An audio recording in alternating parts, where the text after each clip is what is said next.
मौत तो जो है फरवरी में हो गई थी, तो अभी ये कार्यक्रम क्या था, क्या हुआ है एक्चुअली वहाँ? देखिए, कार्यक्रम के बारे में आपने बिल्कुल सही कहा। ये कई लोगों ने मुझसे भी पूछा, क्योंकि 40 दिन के अंदर आपको करना ही करना होता है। और शिया और सुन्नी कम्युनिटी के अंदर धर्म, मतलब उनके अंदर तो 3 दिन का और फिर 7 दिन का ऐसे होता है। तो 40 दिन तो कब के बीत चुके थे, आपको जल्दी से जल्दी करना होता है।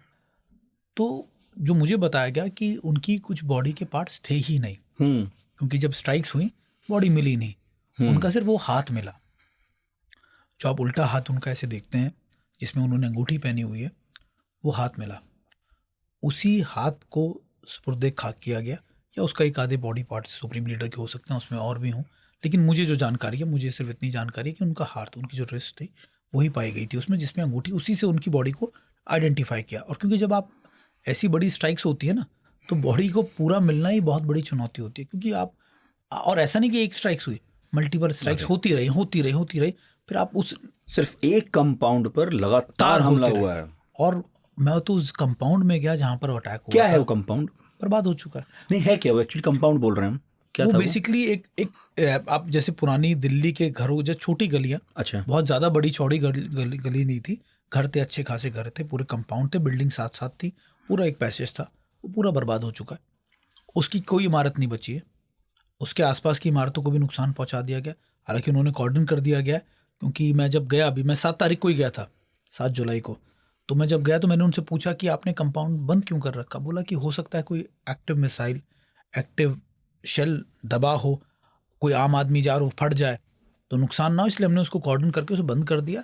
और वहाँ पे डी माइनिंग का काम चल रहा है। डी माइनिंग मतलब वहाँ से जो चीज़ें हैं निकाली जा रही हैं, मलबा हटाया जा रहा है, किया जा रहा है पूरी और वो तरह। मलबा, वो मतलब वो ऐसे नहीं उठा के इसे फेंक रहे हैं, वो उस मलबे की जांच कर रहे हैं कि उस मलबे में कुछ ऐसी चीज़ तो नहीं थी कोई, क्योंकि सुप्रीम लीडर के साथ उनके परिवार के लोग थे, कई और भी लोग थे, तो एक एक जांच परख की जा रही है कि आखिरकार उस पर कौन कौन सी बॉडियाँ हों। 4 महीने से काम चल रहा है, कागजात थे, उनका ऑफिस भी वहीं था, तो वो सारी चीज़ों को कर रहे हैं। और आपने जब पूछा मुझसे कि क्या कारण था कि इतना 4 महीने का वक्त लिया, 4 महीने का वक्त उन्होंने इसीलिए लिया क्योंकि वो उस माकूल समय का इंतजार कर रहे थे कि जब वो ऐसा बड़ा इवेंट कर सके।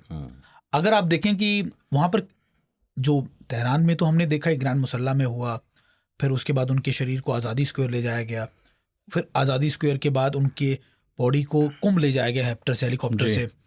कुंभ एक आध्यात्मिक शहर है उनका, बहुत इंपॉर्टेंट रखता है। कुंभ के बाद उनको फिर इराक लेकर गए। बिल्कुल, इराक और कुंभ में, हाँ, नजफ और करबला, वहाँ से करीबन 2000 किलोमीटर दूर है, 2000 किलोमीटर एक्सपेक्टेडली दूर है नजफ और करबला। फिर करबला से मशहद लेकर गए, जो करीबन, बिल्कुल आप मानिए कि एकदम ऊपर तजाकिस्तान या तुर्कमेनिस्तान की तरफ को पड़ता है मशहद, उनका गृह क्षेत्र है, वो वहाँ से 4000 किलोमीटर दूर है। और एक शरीर को, एक बॉडी के, उसको आप, उनके कॉफिन्स को एक जगह से दूसरी जगह से घुमा रहे हैं, 2 क्षेत्रों की, अब 2 देशों की यात्रा करा के। तो मैंने उनसे पूछा ऐसा क्यों? उन्होंने बोला देखिए, तेहरान के लोग देखना चाहते हैं, सुप्रीम लीडर यहीं थे, तो लोगों के लिए, इंटरनेशनल लोग जो आना चाहते हैं वो तेहरान आ जाएंगे, जो सारे के सारे डेलीगेट्स हैं या फिर जो बाकी लोग हैं वो तेहरान आ जाएंगे। वो ग्रैंड मसल्ला, जो उनकी सबसे बड़ी मस्जिद है, ग्रैंड मसल्ला का भी एक बड़ा इंटरेस्टिंग फैक्ट है जो मैं आपको बताऊंगा, तो वो वहाँ आ जाएंगे। उसके बाद ग्रैंड मसल्ला के बाद हम उनको, उनकी बॉडी को कुंभ लेकर जाएंगे, क्योंकि आध्यात्मिक शहर है, कई लोग आना चाहते हैं, वहाँ पे उनकी इमाम की सिस्टर का वो है, मस्जिद है वहाँ पर, तो वहाँ उसका एक। फिर उन्होंने बताया, मैंने कहा फिर करबला और नजफ क्यों? तो उन्होंने बड़ा इंटरेस्टिंग फैक्ट मुझे बताया। उन्होंने बोला कि सुप्रीम लीडर अपने जीते जी हमेशा चाहते थे कि वो एक बार अपने परिवार के साथ या अपने लोगों के साथ करबला जाएं, और वो जीते जी वो ऐसा कर नहीं पाए। तो हमारा, उनकी इच्छा थी, तो हमने सोचा कि हम उनकी शरीर को ही क्यों ना ले जाएं। तो उनके शरीर को, क्योंकि उनके परिवार के लोग भी उसमें मारे गए थे, आपको याद होगा, उनके पोते, बेटी थी, हाँ, बेटी भी थी, पोती भी थी, और उनके दामाद भी थे। उनकी वाइफ के बारे में अब तक नहीं पता है कि हैं या नहीं है, हालांकि वो बड़ा सस्पेंस बना हुआ है अभी भी, उन लोगों को भी नहीं पता। लेकिन परिवार के जितने लोग थे उनके कॉफिन्स को भी ले जाया गया। तो करबला, अच्छा, उनके भी गए थे? उनके भी कॉफिन्स गए थे, ऐसा नहीं। तो वो दिखाने की कोशिश कर रहे थे कि देखिए। फिर उसके बाद वो मशहद लेकर गए, क्योंकि उनका गृह क्षेत्र था, उनका अपने लोग वहाँ से जुड़े हुए थे, जो अपना घर तो है, इसलिए उनको फिर वहाँ ले जाया गया। ऑर्गेनाइज तो बहुत बड़े स्केल पर किया गया था। पहले आप रोड के रास्ते आज़ादी स्क्वायर ले जाते हैं। आज़ादी स्क्वायर उनके इस्लामिक रेवोल्यूशन का एक बड़ा प्रतीक माना जाता है। इस्लामिक रेवोल्यूशन के प्रतीक के बाद आप कुंभ के बाद आप करबला, नजफ, और उसके बाद आप मशहद लेकर गए। लेकिन ग्रैंड मुसल्ला में रखने का कारण, क्योंकि हम आपस में बात कर रहे थे, जब इस्लामिक रेवोल्यूशन हुआ 79 में, तो उसके बाद वो एक ऐसी जगह तलाश रहे थे जहाँ पर बड़े स्केल पर नमाज अदा की जाती है। मुसल्ला मतलब नमाज अदा करने की खुली जगह कहते हैं, वो ग्रैंड मुसल्ला उसी को नाम दिया गया। तो 1979 के बाद से एक तलाश, क्योंकि तेहरान यूनिवर्सिटी में मुझे बताया गया उससे पहले ऐसी बड़ी खुले में नमाज होती थी जहाँ बहुत सारे लोग इकट्ठा हो सके। तो उन्होंने बोला नहीं, यूनिवर्सिटी नहीं, कोई ऐसी जगह जहाँ पर ऐसा किया जाए, तो इस जगह को चुना गया।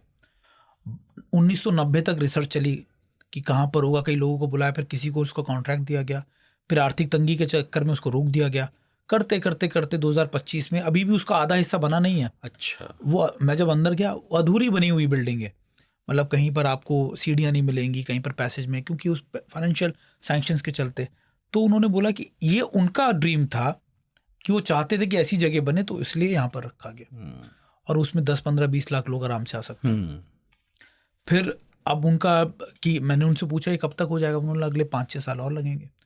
तो मतलब वो चाहते थे कुछ बड़ा दिखाना करना, जो उन्होंने हर तरीके से मैसेज देने की कोशिश की। लेकिन मतलब आप ये मानिए कि सुप्रीम लीडर को सुप्रीम और बड़ा बनाने के साथ साथ लोगों के दिल में कैसे जगह बनाई जाए उनकी, और दुनिया को कैसे दिखाया जाए कि भाई एक लीडर नहीं गया उनका एक ऐसा आदमी गया जो जिसको पूछते थे, जिसकी इंस्टीट्यूशन को बहुत मान्यता है हमारे देश में। शायद वही दिखाने की कोशिश ईरान ने इस समय की थी।